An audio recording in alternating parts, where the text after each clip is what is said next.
আজকের নতুন সিস্টেমে ঢোকলা কিভাবে বানানো হয় সেটা দেখাচ্ছি, সবাই একটু দেখে নাও। এইভাবে সবাই বাড়িতে করে খাবে, খুব ভালো লাগবে ইনশাল্লাহ।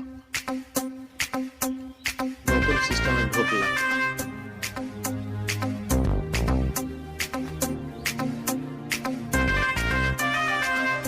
কমপ্লিট বাবু গরম জলে দিয়েছে।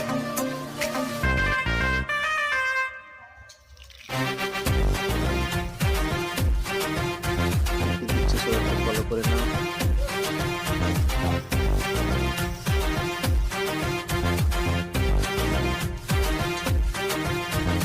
চ্যানেলটা সাবস্ক্রাইব করবে, লাইক করবে, শেয়ার করবে, কমেন্ট করবে।